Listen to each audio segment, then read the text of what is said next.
We were in Brighton Beach, homeless, got sent to a behavior modification school at the age of 16. I remember everybody's got that rock bottom period. Sure. I remember in the distance hearing, we have a possible D.O.A. You have an amazing story. You have an amazing story. I'll give you a little preview.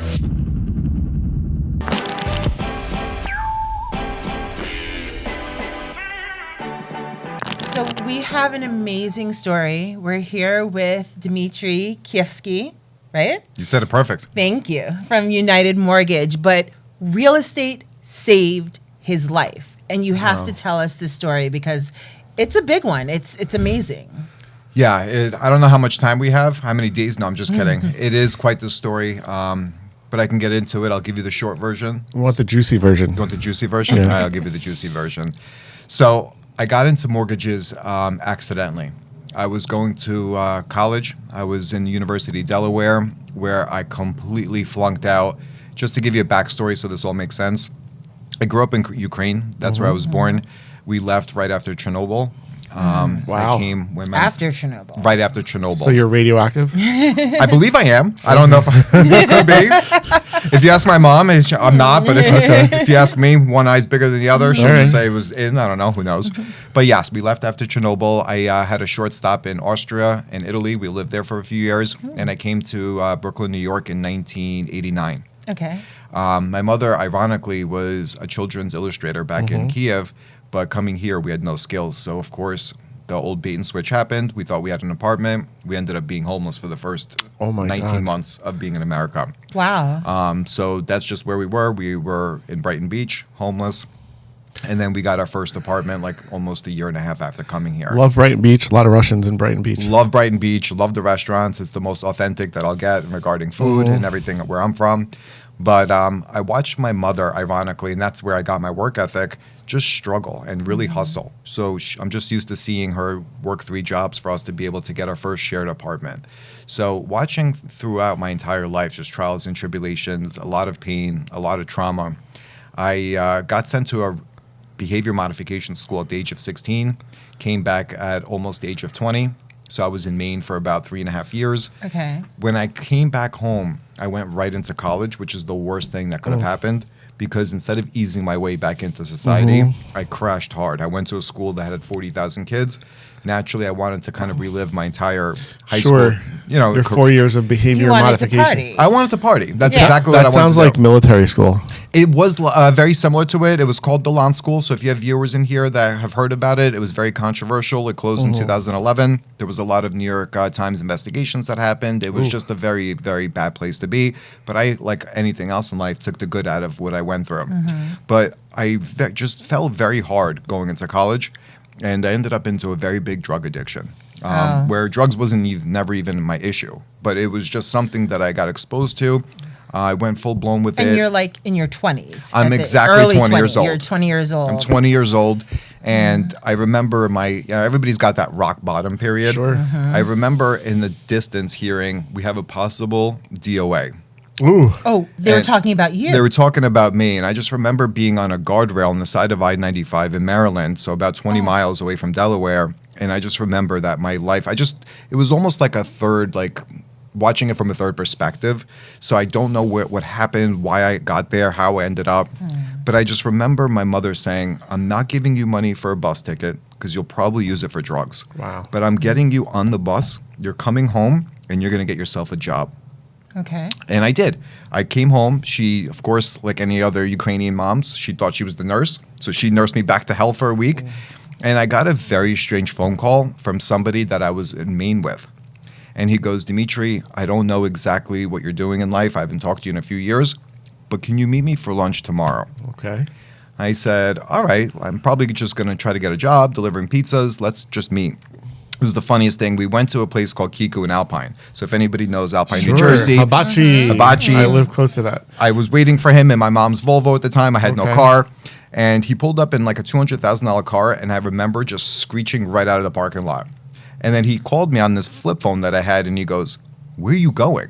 I go, Ben, if you stole this car, I can't be involved. I'm supposed to be changing my life here. He goes, this is my car. Get back here. I didn't steal a car because I only knew Ben when we were away in Maine together. Everybody there was trouble, You're right? like, I remember you, Ben. Yeah, you there was no shouldn't way. have that car. That's exactly right. And you're 20 years old? Yeah, Doesn't I make know. sense. You're in a suit. What's going on here? Yeah. He goes, Dmitry, come back. I came back, and funny enough, we had one of the best lunches that I could have had in my life because it introduced me to something called mortgages. He goes, Okay. Dmitry, I don't know where you are in life. And I told him what a great opportunity, what a great timing this was, but I didn't think that I can commit. I was still just coming back from that addiction. It might have been not even 2 weeks out. But he goes, Dmitry, how about this? Spend the summer Sure. doing telemarketing. If it doesn't work out, you always have finding a job to fall back on. Just try this, and I promise you, something tells me, based on me knowing who you are, I think you're really going to excel. So I spent that one summer of 2002 doing telemarketing sales for a mortgage company. I remember in September when I was due to go back to school, my mom gave me an ultimatum, either get a job or go back to school and finish. I go, Mom, I got to tell you something. This is not one of Dmitry's dreams. I'm actually going to quit school right now, and I'm going to continue in the mortgage business. Okay. Wow. And my mother, being as strict as she was, she goes, Cried. okay. No, she didn't. She went Okay. into her wallet. She goes, 1, 2, 3, here's 300. You're now done. have a nice life. Okay. Wow. Now you're on your own. And I said, you know what? That's okay. I'm actually going to take this opportunity and run with it. For that following semester, I just spent one more semester instead of being in school doing the mortgages. And I was going from couch to couch in Long Island, some people that I knew just as friends, just finding my own way. I had literally $300 to my name. Probably after going out to dinner, maybe $80 left. Sure. So I just remember how I started and taking one bite of a bagel in the morning, one bite in the afternoon for the stomach rumbling to stop. And I had just no more funds left. That's so hard. No outlets, nobody to ask for. Everybody's doing really amazing. Every person in that business was doing loans. They were closing deals, making money, and I just wasn't doing it. And I remember just saying to myself, if I stick to this, something about it really intrigues me. Okay. I don't know what it is that I'm doing. And back then I had no clue. I just knew that when I was calling people, they go, D, I have a 9% rate. I'm like, well, I don't know what I'm talking about, but 8 seems lower than 9, so let's just do it. And I just became like a top producer in like a year just by Awesome. using that one strategy. 8's lower than 9 and 10's lower than 11. And I had no clue what I was doing. So I took that year to really learn what I was trying to do. And I said to my mom, I go, look, you might not respect it, but this is the business that I'm going to end up being in. And after a year, it was hard to believe. She still thought that maybe it was one of just like Dmitry's random projects. But sure enough, I stuck to it. And that was in 2005. I spent the next couple of years trying to navigate. And of course, like we all know, the crash of 2008 happened. Right. Every person in my company left the business. There Did you? No. There was 4 people, including why he's myself. here. That's why he's here. I'm just letting our Okay. audience know. Yeah, he did no. it. He stuck to it. I was here, and God rest his soul. My best friend who brought me in this business, he passed away, unfortunately. Ben passed away in 2008, leaving me a little bit more confused because I kind Sorry of to leaned hear on that. him. Yeah. Thank you. He was young, and that's why I'm really, really big on trying to help the people, especially in addiction. It's been 19 years since I've been sober, but watching Ben, Congratulations. thank you. That's good. That's awesome. Thank you. And watching him go through what he went through, I had to make a very big decision in 2008 what it is that I was going to do without having Ben to fall back on. So I stayed in this business. I learned and paved my own way, built a team out. And now here we are, fast forward all these years later. I've successfully built a branch. We've had a big brand that we've started out a couple of years ago doing what we talked about with Facebook groups. Right. But my whole career just started accidentally based on a phone call that happened at the right time at the right place. And hibachi. Friends. And hibachi. At hibachi of all At places. hibachi Good restaurant. friends. So Is- so what was that like first deal or that first taste where something actually clicked and then it just happened and you're like, oh my God, this is real. This is the first. Everyone has their first. Tell us about your first. Your first. So in regards first to deal. like, Yeah. I remember. Yeah. So we I don't want to was- hear about what happened Yeah. in school. We want to hear about your first first deal. your first mortgage deal that made it. That It you're was, like, it was a great question. So it's $1 million 2-family home that had funded in Brooklyn. And I remember getting, now that I know what I know now, fully got taken advantage of, but they handed me a check for $3,000. Now, if I were to close the deal now, it would have been closer to like $50,000. But they handed me a check for $3,000. After taxes, it was like $1,900. And I thought I was rich. when you say they, you're talking about the company you work The for. company I was working for at the time. So I thought I was rich, and I go, oh my God, if I can make $3,000, if I just do this 2 or 3 times a month, that's it. I'm off to the races. And that just really kept me motivated to see that check. Because doing odd jobs growing up, it was maybe delivering pizzas. I worked for a kosher deli, doing door-to-door deliveries in Manhattan. So I never had an opportunity to make money. And to me, that was like $1 million from somebody who came from poverty and who had nothing. Sure. Public 3,000 is assistance. a lot of money. It showed It's a you lot. that there was potential. Like you were like, well, if I can do this, then I can do more, and I That's like can do 3 more. months of rent. Yeah. That's exactly right. Yeah. And I got very excited, and I just remember spending that whole check in like one day. I went shopping. I did everything that like every person would tell you not Don't to do do. it. And I just remember spending all my money, coming to work on that Monday, saying, well, I could just do this all over again. I'll do it again. This is Right. great. Like, when does it Okay. stop? And I think that's the point in the business where I said, there really is no limit here. And my major in college was criminal justice. I wanted to be in Okay. law. But knowing what I know now, I would have never successfully been able to go to law and make as much money as I wanted to. I would still have to work for a company, make partner one day, right? It would never have been what I did in mortgages. So once I saw the unlimited potential, that's where I said, this is really intriguing. But it wasn't self-motivating. I was doing things where, yes, I was helping people, but I don't know if I was leaving an impact. Got it. So I think in the year of 2019 is where I said my entire career shifted. Okay. Yes, I did mortgages, but I was able to change around the way I did business to say, how do I leave an impact more so than just doing a job? And that's And when you got how's- into the Facebook? That's where I started opening up Facebook communities. My stepfather in 2019 passed away. He was very big on integrity, being true to yourself, meaning you could lie to the world, but you can never lie to yourself. And he goes, I'm so proud of you. I'll never forget, 2 weeks before he died, we were at my pool in July 4th. We had a party at my house, and I was right under a waterfall in my pool, and I had my mother to the right of me and my father to the left. And I go, I just have one question to ask both of you. Are you proud? Oh, of And they both said course. yes. But my father goes, I'm super proud of you, but I'm not happy that you're not happy in this business. And I Okay. never talked to him about that. But he always You had a could way of sense it. knowing. Yeah, Yeah. he knew. And it was my stepdad. It wasn't my Yeah. biological father. And to me, he was my biological father. Okay. That's how I treated him. And he goes, you're not happy because you're not doing what you really want to do, which is change people's lives. And he was right. And it was literally right after he passed away where I opened up that Facebook group and went from member 1 to where we are now, which is across all channels, over 200,000 people. Wow. But this is now what he's talking about. I never understood it, where I can make that impact, where I don't look at it as a job. I don't look at it as a career. How do I change people's lives without having to do sales, without ever having to do the normal BS that I was doing in the mortgage industry, that I was taught to make sure that they buy or die? I didn't like that sense of kind of selling. So what were the things that your friend Ben said to you that gave you that vision that you could be this person that you are today?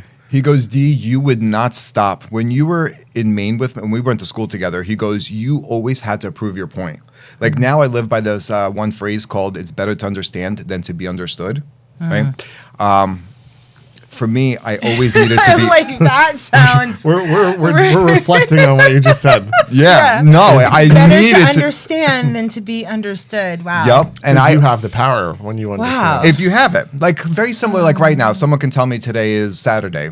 Okay, no problem. I would just say have a great weekend. I wouldn't argue and give my resources to say today's Wednesday. It wouldn't matter to me. Is it Wednesday? It is. It is. Are you sure? I'm positive. Okay. But back then, I always had to be proven right. And Ben goes, you have the gift of gab. Just come and try to do telemarketing. If you hate it, at least you make some money and we part as friends. I ended up loving it so much, but I didn't do it for the right reasons. I did it only for monetary reasons. I just love the fact that I was able to sell somebody over any other banker in the But country. at some point, those monetary reasons are what you need to focus on. Sure. Because you needed to focus on the monetary reasons to get out of the place that you were in. Off the couch. Right. Yep. But then you were able to take that and turn that into passion. Absolutely. It was probably the first 5 years where it was a little difficult on the monetary level. I was able to get my basic apartment. I was able to secure my first regular car. But it was not until 2010 where I was able to buy my dream home. And I was 26 years old. So at 21, I was Let legally me get dead. that This- violin right, out. and this is Dream ins- home at 26. Right. Dead at This is 21, 6 years. 26, dream home. Literally dead on arrival Yep. at 20 or 21. And then 5 years later, Dream you're home. in your dream home. I would say that's a success.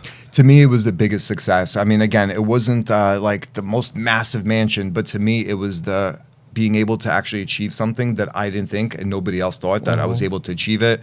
Of course, my children are my biggest accomplishments. Sure. But in a very short time, from 2010 to 2012, I landed my dream home. I was able to secure any of the kind of stuff that was just superficial, the cars, everything else that I wanted. But I was able to now experience what being a father was like in 2012. Amazing. And that turning into my business really kind of coincided, where I was a father, where I was able to set an example and really say, let me do something that's going to change my children's life. If someone else is in the position that you were at 20, and they're getting their lives together and they wanted to go into your industry, what would they do? How would they start? What would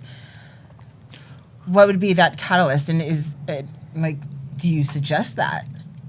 I suggest it for the right people. This business is definitely not for the weak, especially because of the fact that there's, even though I don't condone it, but there's sales that's involved, right? You're having to sell people. So customer service, being available 24/7. I have a lot of friends, people that are outside the business that go, and they are very well off.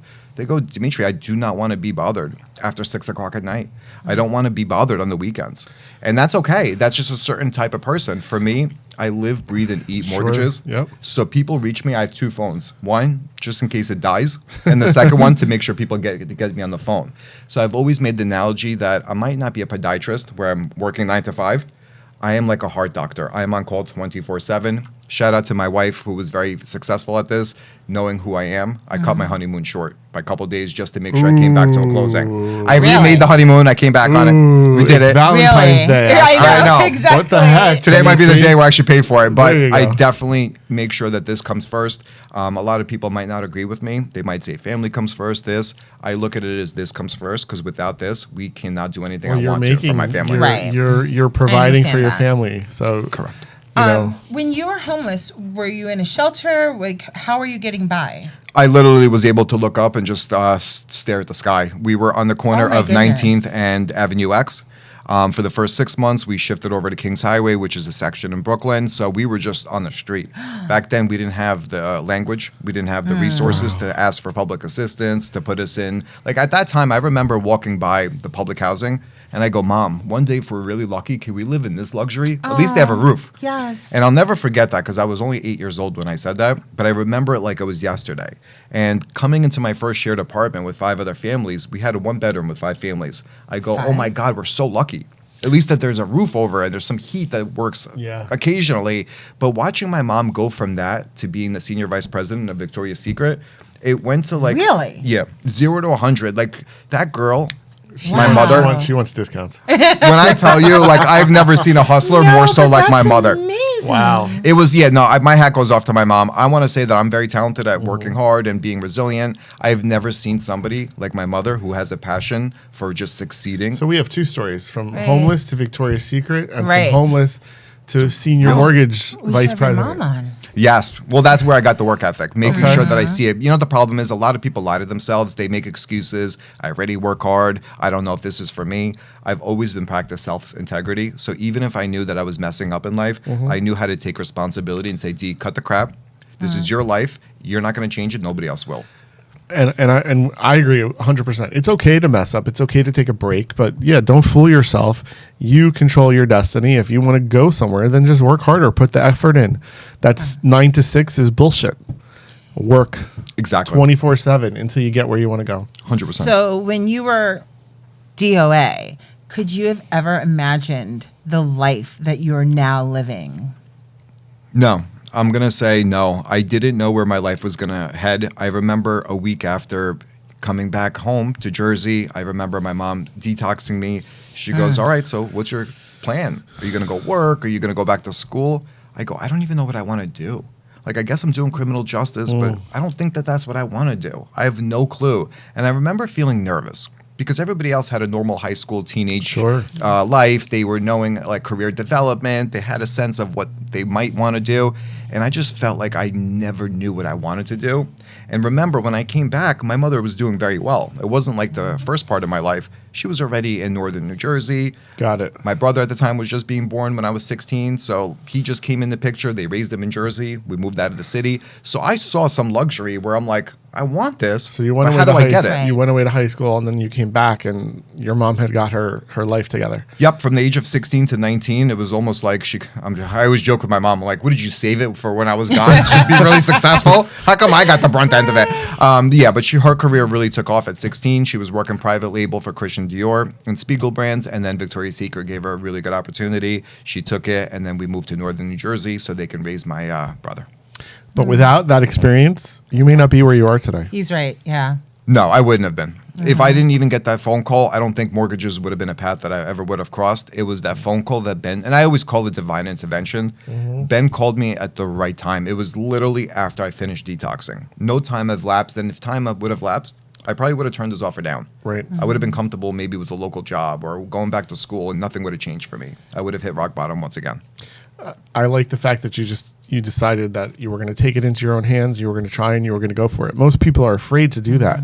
Most people take the path of, let me get a salary from someone. Let me go and just work at a job and, not enjoy it or not be happy and not give themselves the opportunity. You almost died, as you said, and now here you are, reborn. Did you realize that you were reborn? Did you realize that you were lucky that you survived? And is that why you decided to go try this? It was. It was because I was kind of like feeling like people were talking, just like in a sense of like maybe me being elevated. Like, is this really happening? Are people talking to me? I just heard things in the background. It's almost like in a third sense. But I do remember that could have been as close as possible where I might not have another chance. So I took it. I ran with opportunity. But I did it very similar in 2020 when everybody in this business was making millions of dollars with rates being low. I actually ended up closing less deals, but doing an organic play, growing out the Facebook communities, doing things that normally nobody else would do because it took 3-4 years to build. Sure. So there's like a movie that I like to watch. It's called The Field of Dreams. If you build it, it will come. Yep. I said to myself, if I build this, it will come. Now, even if it doesn't, I'm still talented. I'll go back to doing things the way I did it. But I spent 4 years doing something that nobody in this industry did, which is growing out a huge community that now is paying a lot of dividends in many different ways, not just monetary. So I've always done it where I've taken that shot against any advice. I've had everyone tell me, don't do it in 2020. D, just stick to what you're good at, which is mortgages. Don't go growing communities. Don't do things that you've never, ever done. It's unfamiliar territory. And I went against the grain and did it, and it worked out. Well, that's what gives you the growth in life. We go against unfamiliar territory all the time, and that's what makes it fun. And you only live once, and the fact that you're like living a second life, and now you're starting a new thing a couple years ago. Scary. Like, it's awesome that you have that resilience and that desire to keep changing and making things happen. Now, it sounds like your stepdad had a real big impact on your life. And was it just your stepfather? Was your stepfather and your biological father? Your mom obviously is amazing. I get a little choked up when anybody talks about my stepfather. I appreciate it. He changed me and my mother's life. It was at a time where my biological father never came from Ukraine. He stayed back in Ukraine. He was part of the old KGB regime. Okay. He never wanted to come, so it was just me, my mother. My mother at the time was 17. We're very close in age. Oh, she was a baby. She was a baby. So my mom just turned 59. So like she's very young. They wouldn't even let her pick me up from school sometimes. They're like, can you go get your mom, not your sister or your girlfriend? So I was at and so was my mom, at a dark place. She loved that. But my mom had made some maybe bad decisions with men in the past. I've watched every kind of abuse you can imagine, both from my mom, both onto myself. So I've went through a lot of stuff as a kid. But at the time that it was the worst, probably when I was 10, 11, is when my mom met my stepfather. And that's why I say he saved our life. He took us out of whatever kind of things we were going through. He showed us normality. He showed my mother how being a gentleman could be. He took me under his wing at the time when I was out of control. Like, I got to admit, I don't think I have the patience to deal with that. If I were to meet somebody who had just a son and they were out of control, I would probably leave. I can't deal with it. Your mom is obviously a special woman. Yeah. She's a special woman, but my father had a golden heart. And everything that I've watched my stepfather do, I credit it to my own success. I've implemented a lot of his core values, a lot of those late night talks, sometimes in person, sometimes on the phone. It really paved the way where I can stay on course even now. There's many times where I get confused. I don't know who to speak with, and I always fall back on, if my father was here, what kind of guidance would he tell me? And as crazy as it sounds, even spiritually, sometimes I hear those answers still when I talk to him. Oh, you have an amazing story. You have an amazing story. I'll give you a little preview. So for anyone who might be going through addiction or just might be in a place where they don't see a way out, what's your advice to them? So no one knows how hard it is more so than myself, especially with addiction. I've always said it, that's a lifelong struggle. It's not going to be just a scenario where it happened, let's fix it and move on. I always say once an addict's always an addict. How you control it, that's a different story. I know this is going to sound cliche. Cut the shit. Just cut the shit. You could break the cycle right this second. You do not need to sit there and end up like another statistic. You can suffer. I'm not going to say it's easy. The first 2 weeks is going to be extremely hard. But anything in life that's worth doing is going to be worth going through some kind of pain to get there. I suffered for a couple weeks. There was no medicine I was on. My mother did her old school Ukrainian tricks on me. So I think it was just like serving me breakfast, lunch, and dinner, locking the door and saying, deal with it. But at the end of the day, it worked. Yeah. I didn't look back on it. And practicing self-integrity, because again, there's always a period in time where you're honest with yourself, and it's virtually impossible to lie. It's actually the last 2 minutes before you fall asleep. So if you know that you're lying to the world, you always have those thoughts before you fall asleep. I am doing drugs. I am cheating. I am not doing my taxes. Whatever it is that you're lying to people, but you're always telling yourself the truth. Have that integrity time right before you go to sleep. Say, I'm messing up. I need to change it. Take the bull by the horns. And how do I fix it? Good, bad, or indifferent. How do I now change it where I don't have to fall back in the same kind of mess that we went through? For me, going through the trials and tribulations that I went through, I never wanted to experience that again. I knew how hard it was when I actually finished it, where I was coming off of drug addiction. I never wanted to be in that position of pain anymore. I didn't want to be an embarrassment to myself and the people around me. So I've always kept myself straight in an industry where it's very big on drugs. Sure. Stocks, mortgages, there's a lot of movies, Wolf of Wall Street, Boiler Room, Glengarry Glen Ross. There's a lot of movies that project it. And for me to stay kind of level-headed, even in the first couple of years coming off that addiction, it was a big pat on my back for me to say, D, you are very motivated to know that you'll never go to that dark place. So for anybody that's going through this, take the resources that are in front of you. There's a lot of resources. And if they don't have the help, I would love for them to be your subscribers. I'll always be somebody that they can fall back on as a support person, and go do something that might be unfamiliar with yourself. Go test something out. Well, what's led you to your success? Was it the coaching and the mentoring? Was it just the being mortgages, or is it just something innately in you? It was, well, everyone's going to have their own version of what success is. For me, I didn't want to stop. I didn't want to be number two. For me, if I'm number two, that's the first loser. I just wanted to win. And I was only going up against myself. So it wasn't like I was disappointed if I didn't meet a milestone or I didn't accomplish something on the first or second chance. It was, how do I now do better than I did last time? And I make myself very small goals. And I did this, I remember, coming off my addiction. How do I go 1 week without having to fall back on some kind of, just small achievements? How do I spend 2 weeks without having cravings? What can I substitute instead of me thinking about this? Going to meetings, getting some kind of maybe extracurricular activity, something different. But I made small goals, and same thing in the business, right? I started my business. How do I make $50,000 a year? I broke 50,000 by 12, and I said, if I can do this, if I make this amount of calls, if I meet this amount of people a week, I can meet this goal. Then the next year, how do I make 75? Then 100, and it just goes from there. This is great advice, not just for people with addiction, but just for people that are looking to make a life change.